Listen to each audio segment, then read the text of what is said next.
Good afternoon, everybody.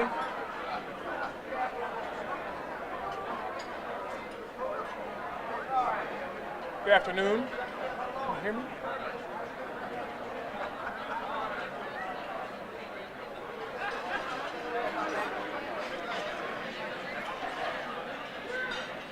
Good afternoon, everybody. Test 1, 2. Can you hear me? Okay. Hello, everybody. My name is Mark Lewis. I'm a Senior Associate Dean in the College of Engineering. Welcome, all alums and friends and families, people here and then live stream. I get to do the welcoming, and I also get to do the introducing. So before I begin, I have to tell you that I've taught classes around the same size as we have here, but mostly not always awake. So this is better for me. The second thing I want to tell you, I looked around the audience and I see I have the president of Cornell, I have people with names on buildings, I see a pretty amazing group, but I have to say one thing before I begin the whole thing, and that is because it's live streamed, I have 3 people watching that are really important, actually 4 people watching that are really important. So my wife, 2 daughters, and mother, so hi, Mom. All right, that's an important get out of the way. I feel much more comfortable now. Okay, so a few things about me. As I said, I'm the Senior Associate Dean in Diversity and Faculty Development, and I'm also a Professor of Operations Research and Information Engineering in the college. So half my time as a professor, I talked to you about teaching classes already. The other half of my time is divided between a couple of things, diversity and faculty development. And the faculty development side is basically looking at the promotion and tenure cases of all the faculty, working on helping them be as productive as possible. The diversity side, that is in something called Diversity Programs in Engineering, which I co-lead with a juggernaut named Jamie Joyner. If you haven't met Jamie, please. If you haven't met Jamie, it's worthwhile to take 5 minutes and just go say hi. She's one of the people that makes things roll in diversity programs in engineering. Okay, so I am in this post, I told Jamie, for about 4 years. She's a staff person who's been in the game for about 10. I said, I'm gonna do this for about 4 years, and I said, don't worry, because how much damage can one person do in 4 years?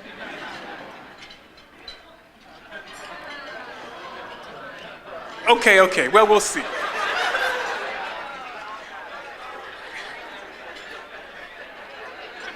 Anyway, I'm up here for a couple of reasons. The main thing first is to introduce our 14th president, Martha Pollack, come up and give a couple of words. Before I get to that, I want to say a few words about her. The one thing I want to say about her is that I met her in around 2000. We were both on the College of Engineering faculty at the University of Michigan. And then I met her again about a year ago when she invited a bunch of faculty like myself over to her house for dinner. I walk in the house and she says, hi, Mark, did I meet you at the University of Michigan in 2000? I said, yeah, and this is a nice house.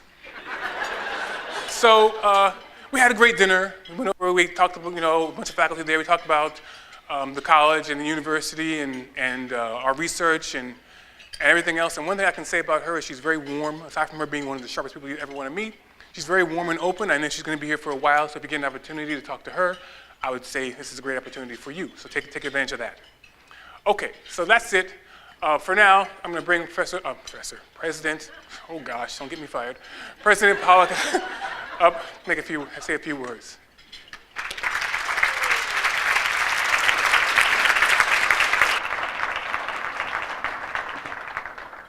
So, of course, what his story just tells you is that I have really good people who brief me before I meet people and tell me where I'm in. I also, I want to talk to you later today because you're an operations research professor, and these elevators look like an absolutely fascinating operations. Have you been on the elevators yet? It's a pretty fascinating operations research problem, right? To figure out which, so we're going to talk.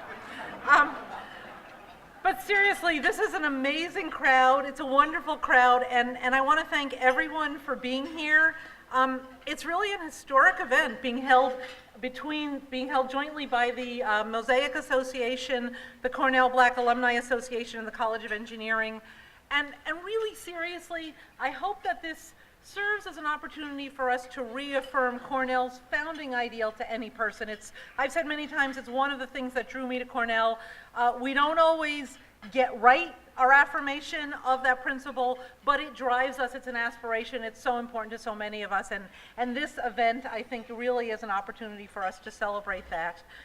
Mosaic, since its founding in 2006, has been the lead advisory organization representing Cornell's diverse alumni communities. We're very, very grateful for all you do to bring alumni closer to the university, for collaborating with us, for helping us really understand what's going on in the world and how we can serve our own students and the world better. And with today's celebration, you've added a really wonderful new way to honor efforts that strengthen our diverse communities, the Mosaic Medal of Distinction. So I congratulate Mosaic on establishing this award, which recognizes faculty, administrators, or alumni at Cornell.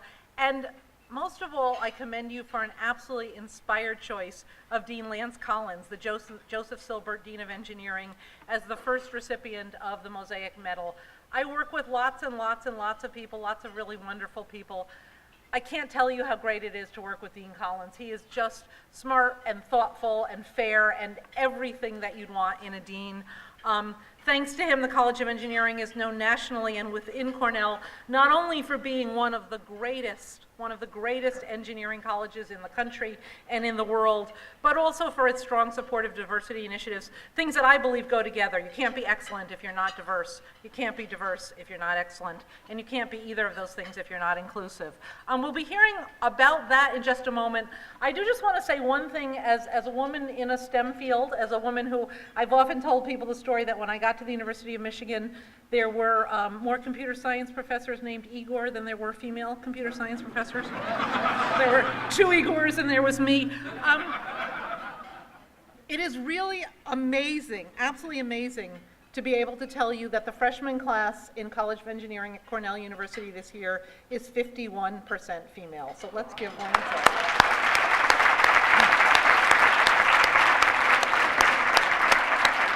You know, Dean Collins has just set the tone that made that possible. So congratulations to him, congratulations to Mosaic on their inspired choice and on creating the award. We'll talk later about elevators and how they work. And right now I would like to invite Cornell trustee and Mosaic chair Laura Wilkinson to tell us more about Mosaic and this new prize. Thank you very much.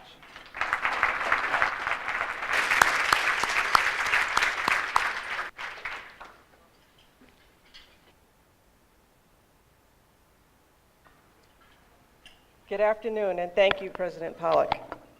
I'm Laura Wilkinson, Johnson School 85, Law School 86, and I am the chair of Cornell Mosaic and a university trustee. On the Board of Trustees, I also lead the Diversity and Inclusion Task Force, and I have the unique role of connecting the Board of Trustees with Cornell Mosaic and the diverse alumni programs. I am pleased to welcome everyone here today, alumni, students, staff, faculty, and friends, to Mosaic's signature event of the year, our Cornell Mosaic Medal of Distinction Luncheon, honoring Dean Lance Collins of the College of Engineering. I'm honored to serve as the current chair of Mosaic. I would like to also thank 2 of the past chairs who are here today, Liz Moore and Cheryl Tucker. May I please stand?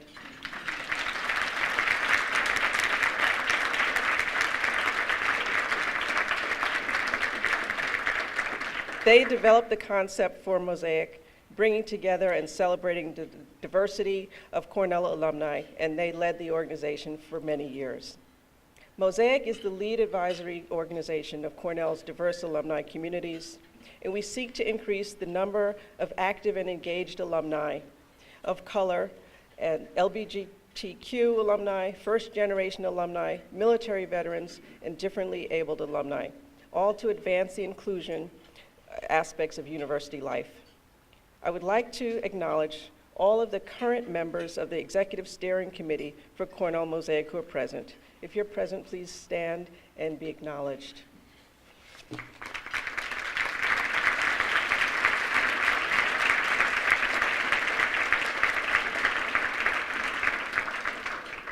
Thank you for all that you do for Cornell and Cornell Mosaic. And it fills me with great pride to be a part of the evolution of Cornell Mosaic. I'm excited to announce that under the leadership of President Martha Pollock, Cornell Mosaic is embarking on a new, more formal structure. Cornell Mosaic will be elevated to the level of a formal membership advisory council.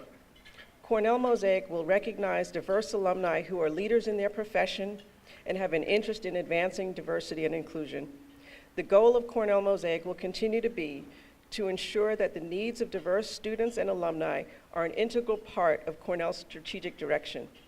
Mosaic members will provide input on diversity-related programs, offer feedback and perspectives on university initiatives, and contribute to Cornell as volunteers, donors, and ambassadors. We are beginning the process of identifying the inaugural at-large members for Cornell Mosaic's new structure. Over the coming years, the at-large membership will grow to a maximum of 300 active at-large members. We look forward to transitioning Cornell Mosaic to this new format while continuing to serve all diverse alumni and collaborate with our diverse alumni associations. Today, Cornell Mosaic embarks on another first. We are awarding the Cornell Mosaic Medal of Distinction. The Medal of Distinction will recognize alumni, faculty, administrators for their commendable impact on the leadership in creating opportunities across diverse communities within the academy, industry, public service, and the professions. And Dean Lance Collins is the perfect inaugural recipient. We are honoring Dean Collins, and we are so glad that he has agreed to accept this award.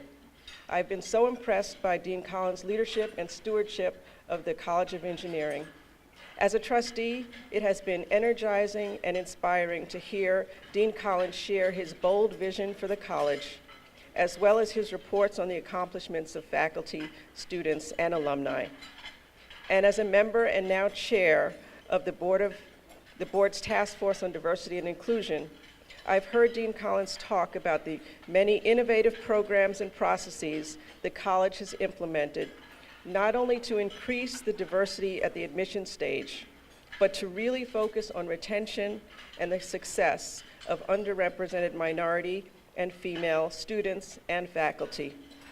And Dean Collins does all of this with a quiet and humble demeanor. Cornell is truly lucky to have Dean Lance Collins, and we are so excited that he has agreed to accept the inaugural Medal of Distinction. Again, welcome to Cornell Mosaic's Awards Luncheon. Remember to save the date for Reunion 2018, June 7th to 10th.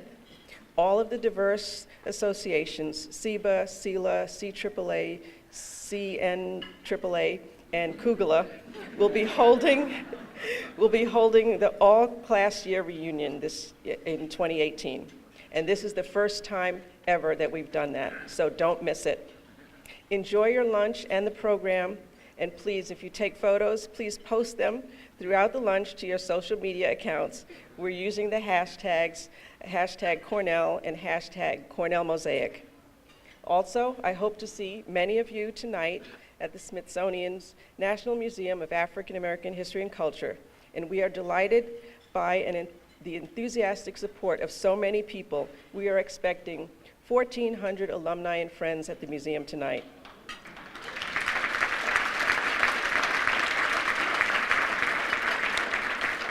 So again, welcome and thank you for participating, and I'm pleased to invite Dean Mark Lewis back to the stage.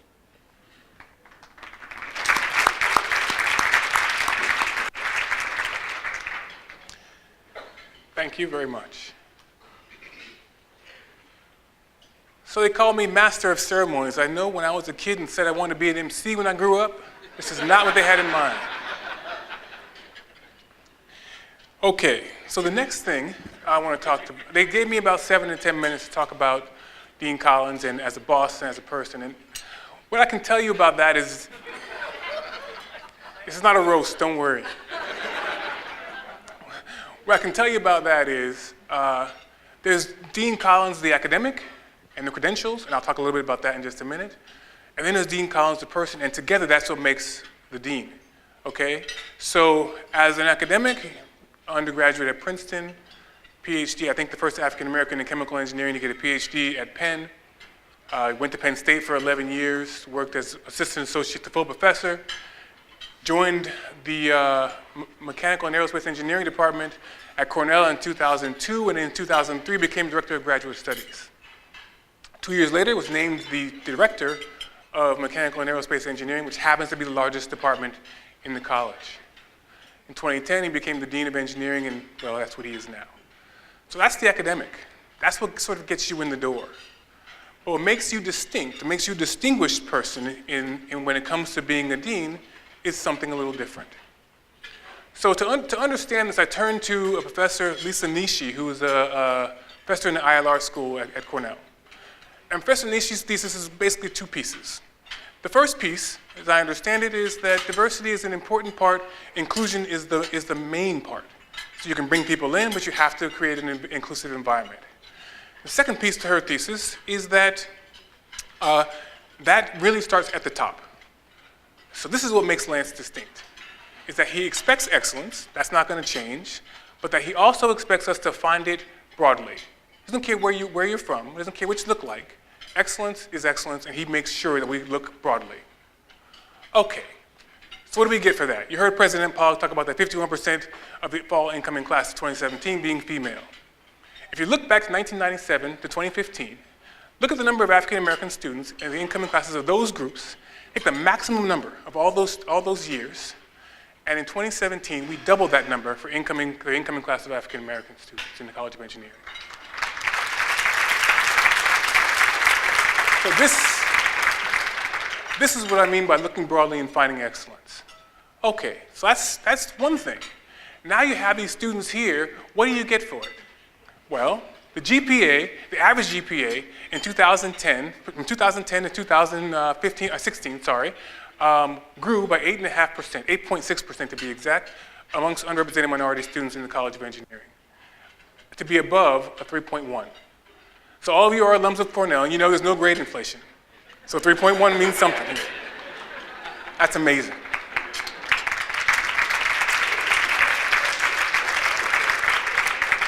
Dig a little deeper, and you'll find that the average GPA of women in the college rivals that of men. So about the same GPA between those two groups. So we're doing great things there. Now let's look at the PhD student population. We have something called the Sloan Program. And in the Sloan Program, you bring in PhD students from underrepresented groups, and you hope that they matriculate through and become professors in the long run. In that group of students right now, 50% of those students have received graduate research fellowships from the National Science Foundation. So those students, about half, are recognized nationally. At the faculty level, you can look and find out that around 38 of the 38 of the 207 faculty in the College of Engineering are women, and in the past year, 6 out of 13 of the hires were female, including one from the National Academy of Engineering. This is all because Lance has set the bar really high. He has let us know that we're going to look broadly and we're going to find excellence anywhere it can be found. So this is the kind of thing I'm talking about when I say that Dean Collins exemplifies this idea that Nishi set forward. It's a wealth of character, it's a wealth of requirements, and it's a wealth of excellence. And I should say that this is the only time wealth actually trickles down to the masses.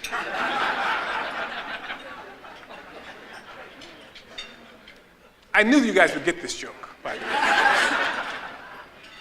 Okay, so I want to conclude. Like I said, and I'm going to bring some students up to talk about life in the College of Engineering and what Dean College has meant to them.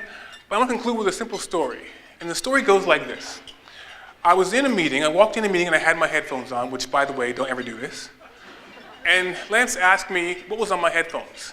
What was in my ear? And I said, oh, I was listening to Zap, So Rough, So Tough. So in the meeting, the director of HR says, oh, that was my jam. I love that song. The associate dean of administration, who happens to be a blues singer, says, oh, I love P-Funk. And then Lance says, oh, I remember that. I remember all those groups back in the day, Parliament and P-Funk and George Clinton. And I'm sitting there thinking to myself, here are 3 African Americans and a blues singer, which is not a joke, that's true, sitting around a table, getting ready to start talking about faculty development and productivity. And we all were down with P-Funk. Now that is excellence and looking broadly.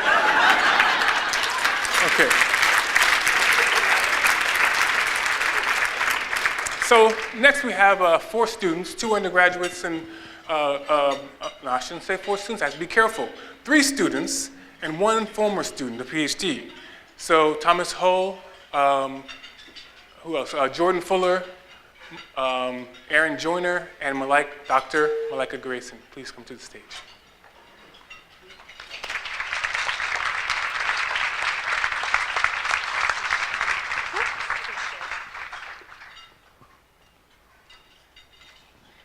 Hi, everyone. My name is Jordan Fuller, and I'm a junior undergraduate chemical engineering student at Cornell University.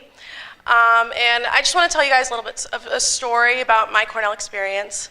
And so when I was first accepted into Cornell, I honestly didn't think I could be a leader, because how could I lead such an amazing, talented group of students? And I think a unique experience to many Cornell students is being afraid your first year, your freshman year, that maybe you're not good enough. And for me, my first semester, every grade that I got, I thought would finally validate the fact that I was good enough to be at Cornell. But the reality is that your Cornell experience isn't defined by the grades that you receive. It's defined by the relationships that you build. And I realized this when I went to my first regional competition for my project team, Cornell ChemiCar. And we had been working for the past semester on our car and working on the design, and finally our competition had come along. And our challenge was to build a shoebox-sized car that's powered by a chemical reaction that stops at a given distance. And during our final run, our car stopped an inch from the line, and we managed to take home a regional title. It was absolutely amazing, and it was through working towards this communal goal that I realized that I finally had found a community at Cornell. And I really think that it's these team-oriented, challenging experiences that distinguishes and defines Cornell engineers and really drives us to solve some of the world's most challenging problems. And looking now, like 3 years later, this girl who didn't even know if she belonged at Cornell is now the team lead of her project team. And the leadership and really confidence that I got from this experience has now driven me to be an undergraduate researcher and join a professional engineering fraternity and be a teaching assistant for Introduction to Chemical Engineering. And thank you. Thank you. And throughout my past 2.5 years here, sometimes I've doubted what I want to do with my engineering degree, but I've never doubted my decision to become a Cornell engineer. And for that, I would like to thank Dean Lance Collins for fostering such an inclusive and team-oriented engineering environment, and more importantly, congratulate him for receiving the Mosaic Medal of Distinction. Thank you.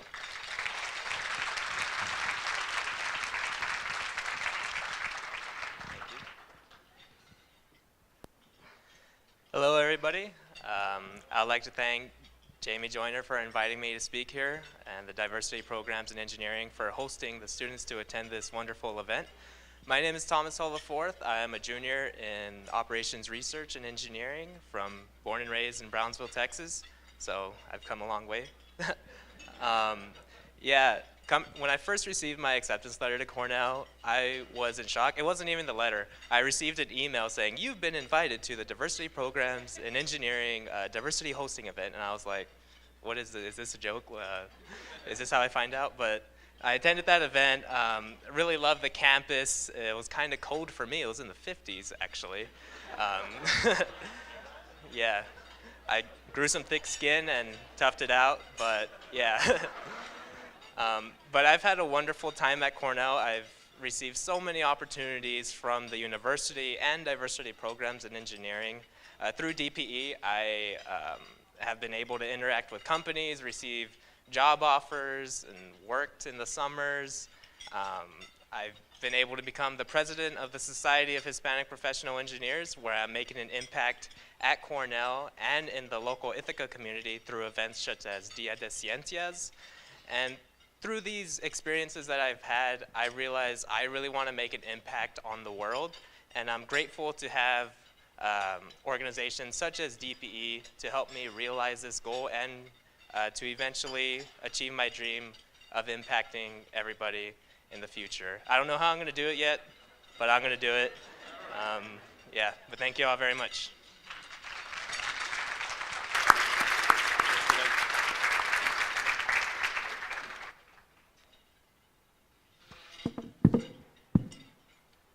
Hi, everybody. My name is Aaron Joyner, and I come from Beloit, Wisconsin, so also kind of far away. I'm currently in the 4th year of my PhD at Cornell University, studying biochemistry, cellular and molecular biology. I know what you're all thinking. I'm not an engineer, and technically you're right. But I'm here because I'm very fortunate through my participation in the Cornell Sloan Fellowship that I'm affiliated with the College of Engineering. This fellowship is administered through Diversity Programs in Engineering, and receiving this fellowship was one of the main reasons why I chose to pursue my PhD at Cornell University. It was also a huge reason why I feel supported enough to stay to complete my degree here. To be completely frank, my first year as a PhD student was tough, partially because there wasn't a single other person in my program that looked like me. This led to a lot of doubt, but my connection with the diverse group of students that are all involved in diversity programs in engineering helped me to feel supported through that tough time. Additionally, and unbeknownst to him at the time, Dean Lance Collins, I met him during the first month of my PhD program here, and he provided me with some welcome words of wisdom and just a very encouraging presence to help me power through that first year. And so I think that Dean Collins is an exemplary person to receive the first ever Mosaic Medal of Distinction, and I would like to offer him my sincerest congratulations for this award. And so if you could also please join me once again in congratulating Dean Collins.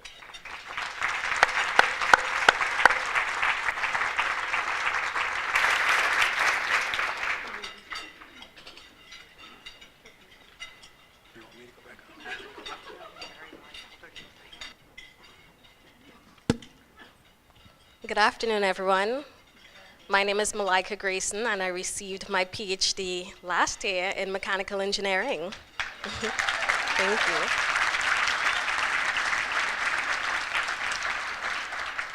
I am currently a systems engineer at Northrop Grumman Corporation. So, great things. Thank you to Cornell Engineering already. Congratulations to Dean Collins on being the recipient of the Mosaic Medal of Distinction. It is because of his commitment to ensuring an overall diverse and inclusive environment in the College of Engineering that many of us have been able to take advantage of a plethora of opportunities. As a minority pursuing an engineering degree, it can be difficult to have a sense of belonging. There is a saying that it takes a village to raise a child, and growing up in Trinidad and Tobago, I was born into that concept. Therefore, it was always important to me that I found this in the institution at which I was going to pursue my PhD career. Once I stepped into the doors of diversity programs in engineering, it was easy for me to become engaged, not just on campus, but in the community as a scholar and a leader. Some may say I was beyond involved, and if I list them all, I will run out of time. But it was my involvement in these very activities that made my Cornell experience and got me to the finish line. My time on the executive boards of the Society of Women Engineers Graduate Branch and National Society of Black Engineers taught me that the most important thing we can have is a voice, especially when you're representing others. My time as a mentor and the time I have spent with the students at Ithaca High School taught me that listening and being compassionate about the dreams of others can take them further than you think. Thanks to my Cornell education, I have grown impenetrable skin and realized that no task or challenge is too great for me to overcome. Cornell engineering, while vigorous, makes you an analyst and systems thinker, which only elevates you in the future.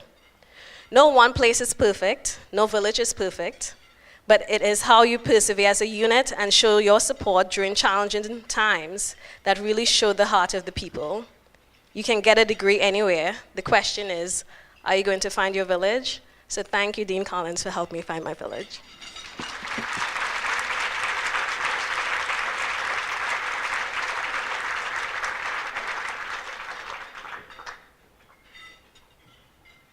this point, I'd like to ask, come on, mic up, please.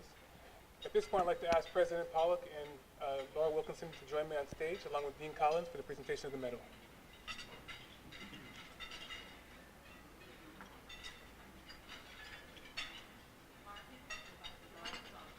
My mic's off. It's on now? Okay. Just shout really loud. Maybe over here, the picture in front of me? Where do you want us for the picture? Right in front of here. Okay. Yeah. Get the guest of honor in the middle. Yeah. Okay.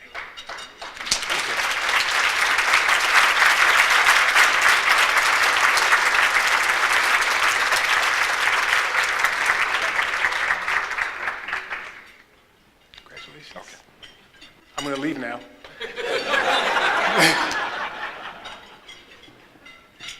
So I am genuinely and truly overwhelmed. I was walking just along here and saw this great luncheon and thought, hey, looks like free food.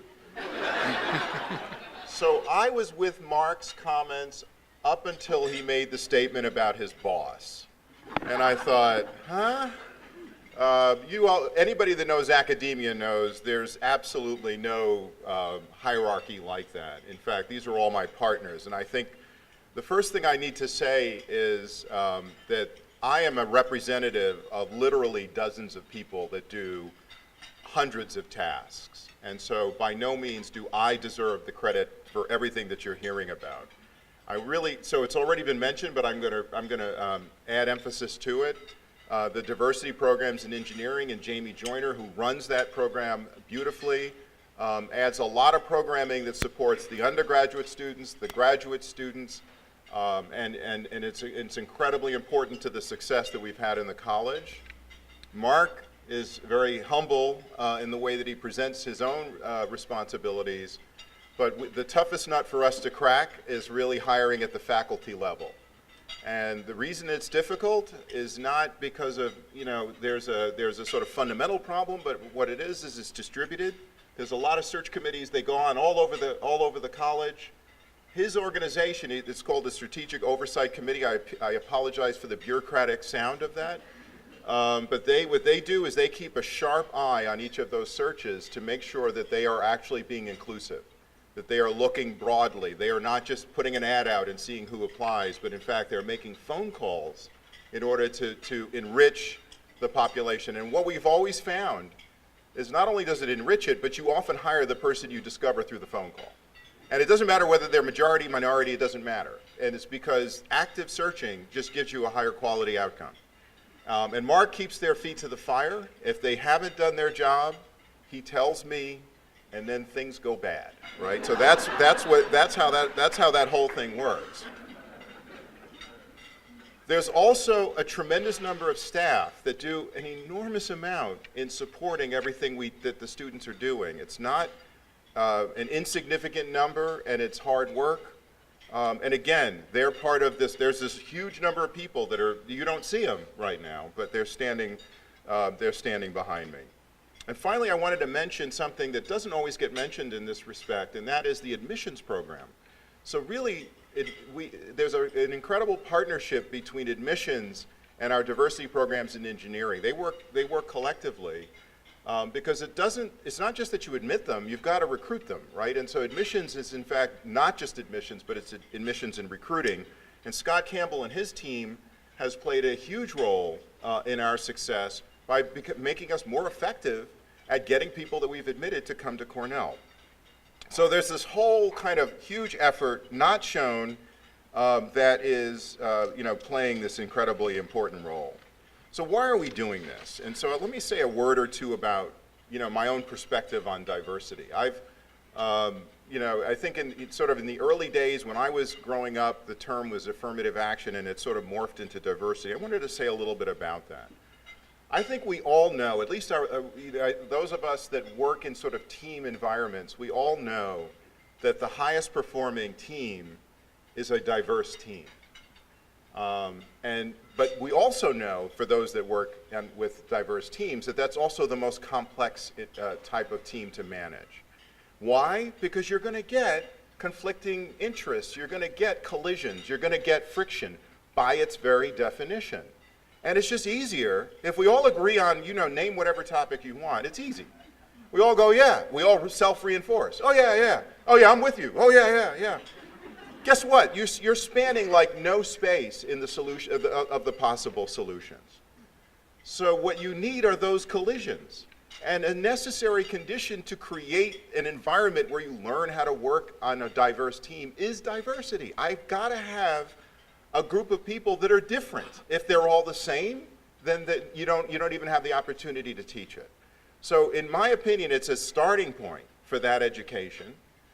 So what we want to do then is enhance it, and we do. We have leadership programs and so forth in order to instruct people on how does it work? How do I do this well? How can I be effective? And I love the comments from the students when they talked about the AICHE CAR team and so forth, because in some sense this is putting the teaching to the test, right? Can I actually function on a real team and have all of the, let me tell you, the behind the scenes, there's lots of stuff that goes on around that, but in my opinion, those are really learning experiences. So I wanted to say a couple things about my own sort of more on a sort of personal note, a personal journey. Obviously, diversity is an important mission for the college, at least in my opinion. It's one of the two things that I really placed at the top of my agenda when I started as dean. But it's also a personal thing, right? It's a part of my personal journey as an African American in engineering.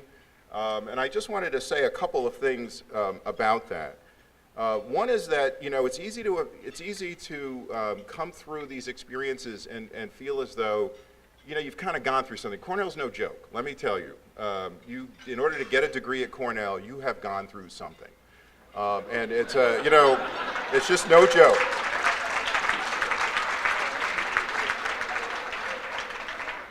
And so and I can't. The small school in New Jersey that I don't know what to say. Like I don't have a Cornell degree, so this is where it gets uncomfortable. But anyway, but I went through something too, right? And so it was. But in those days, it was running an open loop experiment. Sorry, I'm being a techie geeky guy, but for the engineers in the audience, they'll know what I mean. So what does that mean? They plucked people out. I came from a high school, a very undistinguished high school in Long Island, blue collar, kind of blue collar town, and there I am, inserted into Princeton University. I had established myself as one of the top scorers of the Regents exam in physics as a high school student. And after about 10 seconds of lecture in my first class in physics, we had covered everything I knew.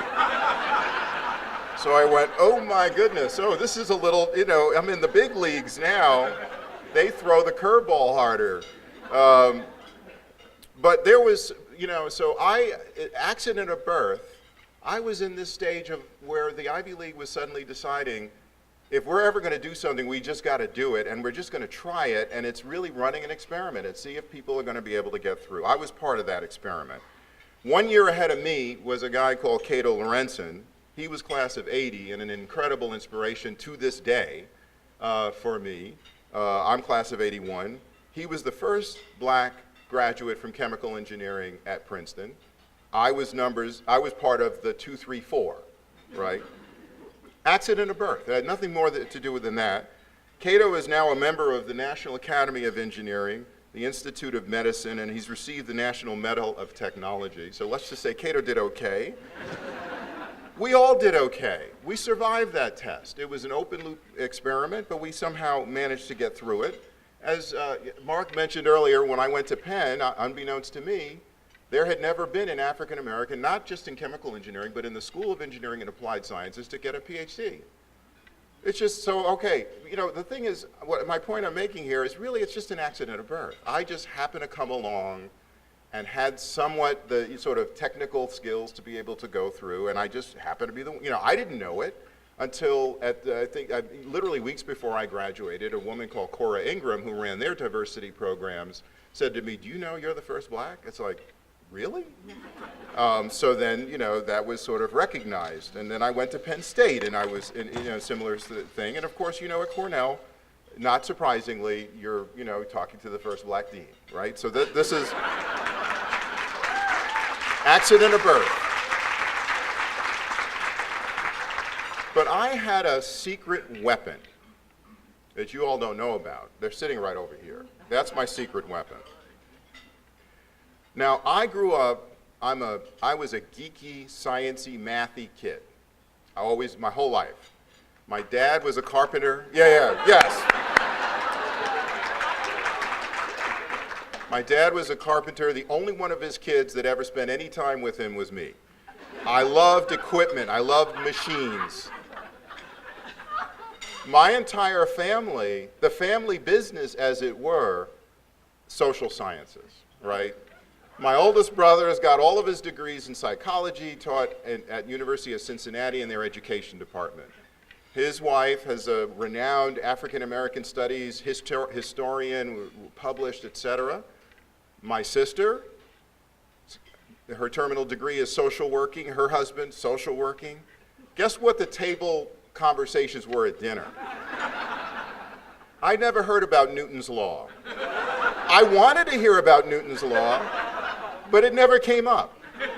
And it was just, we talked about society. It was civil rights. There was a lot of action going on. There was a lot of debate, lots of argument, frankly, in the household, a lot of differing opinions. And my parents, to their great credit, allowed us all to have our own views and opinions, and we did that. We were that diverse set of opinions, man. It got hot in those conversations.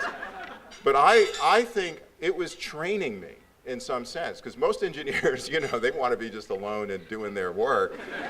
I didn't get that opportunity, and I think when I look at it today, I think a lot of what was happening was kind of refining my ability to begin to think about the broader landscape. So my family's here. By the way, they've been invited to things in the past. They've never shown up. This is so a hand.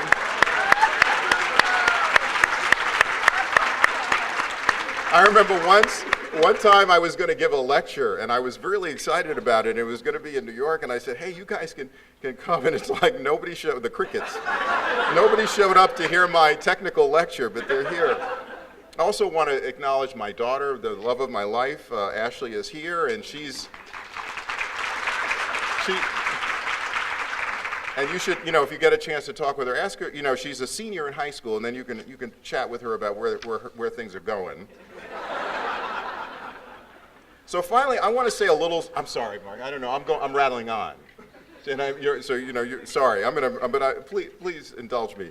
I want to say a little bit about my own mentors, both my mentors and then the role that you play looking forward. And and programs. Right? So this is like programs and mentors. So one of the most important programs in my life was Bell Laboratories. They had something called the Cooperative Research Fellowship Program, just again, another very bureaucratic term that really supported a good fraction of the nation's African American PhDs over a good 25-year period. It was a remarkable program. I mean, if I'm going to name drop Shirley Jackson, president at our RPI, Gary May, who's now the chancellor at UC Davis. There's a guy called Mark Hanna, who was one of the founders of Silicon Graphics. He always came up to reunions driving some Maserati or whatever, fancy car. But what I really wanted to point to in that, so it was totally inspirational to be part of that group, and that group really did well. And one of the people I met for 30 minutes, and I feel like this person changed my life. So his name is Link Hawkins. Link is basically a chemical engineer / chemist who completed his undergraduate degree in 1932, his master's at Howard University in 1934, and then he had to leave the country to get a PhD at McGill in Canada in 1939. Now, he's an incredibly renowned individual, the first black member of the National Academy of Engineering, just to give you, one sense, and he was one of the National Technology Medal winners as well. So an incredibly renowned individual. Now, why did he influence me in 30 minutes? Now, as I mentioned, you come out of these educational experiences with some scars, right? You know, so here I am, I'm applying to this fellowship, and I'm still feeling the scar. You know, I'm feeling like I went through something, you know, just like we talked about earlier. And then I met Link, and he starts describing himself, and I walked away saying, I have no excuses.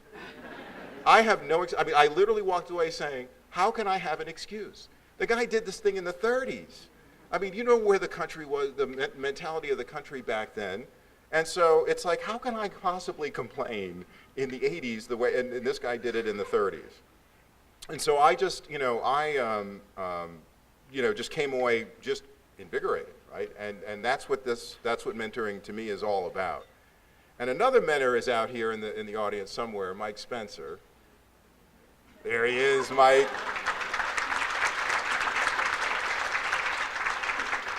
Mike may or may not remember this. He was at Howard. I was just starting my career at Penn State, and I had to visit him. I was on a review committee for a center that he was running in the broad area of materials. But that's not what I wanted to talk about, because I love this thing that Mike did. So I invited Mike to speak to a group of students about, and it was just to inspire them. You know, it was students that were thinking about academic careers, so late stage graduate students. And so I invited Mike to give a keynote lecture. And now I don't know how much you all know about Mike, but you know, so like it's like, you know, let's say the keynote lecture is at, I don't know, 4 o'clock or something. It's 3:59. Everyone's looking at me going, where's Mike? And it was kind of like, oh, I don't know. So at 4 on the dot, Mike walks in, and he literally had, I mean, Mike, I'm sorry, I'm doing it to you, man. He literally had a napkin with his notes, carefully written on it. And he started with the following. He said, what do John Coltrane, Sonny Rollins, Percy Heath, Herbie Hancock, and Charlie Mingus have in common? And then he just sat there. And we're all going, jazz musicians, right? No. Everyone's throwing out answers, no. And then he responded by saying, they all played for Miles Davis. And that was another one of those inspiring moments, Mike. It just hit me like a ton of bricks. And I looked back over my life and I thought about Link Hawkins in that context. And I realized, oh my goodness, I was playing for Miles Davis. I didn't know it. And it exposed to me the importance of the mentoring. So don't see me here and don't realize. And by the way, the other person I will say as a standout mentor is Kent Fox, right? So mentors don't always have to look for you, you know, like he's now president at the University of Florida. They don't always look like you. It's not about that. It's about people that just take an interest in you for whatever reason. And so there was Kent. There were, you know, my former advisors who passed away, et cetera. So I guess what I started thinking about was a chain, right? I started thinking, okay, there's the linkage to the past and the linkage to the future, the younger generation and so forth. But then I'm a geeky engineer, you all know that.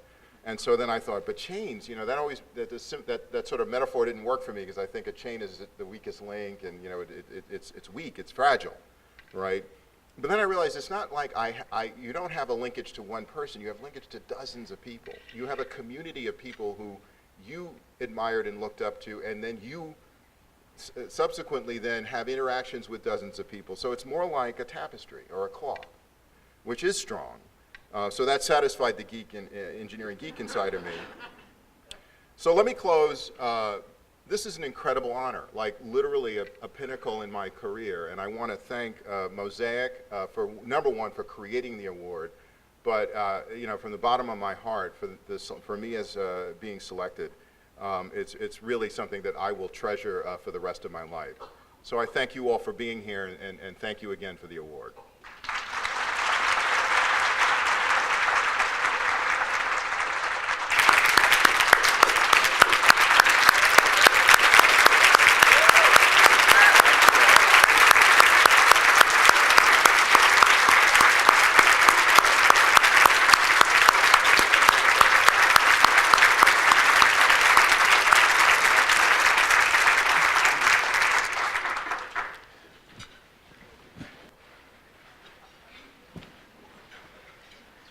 this concludes the formal part of the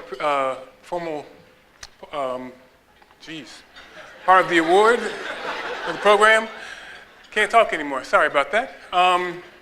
So President Pollock will be around for a little while longer, I think, to meet with you. Dean Collins will be around for a little while longer to meet with you. I have to tell you, and I hope to see you all at the African American History Museum later on tonight. I've been told that there's not a human being that cannot benefit from spending some time there, so I learned that from an African American history professor, so I'm sure that's probably true. I have to tell you, Dean Collins, what I got from that, given that you're a mentor to me, is that I have no excuses. So we're going to keep working. We're going to keep at it.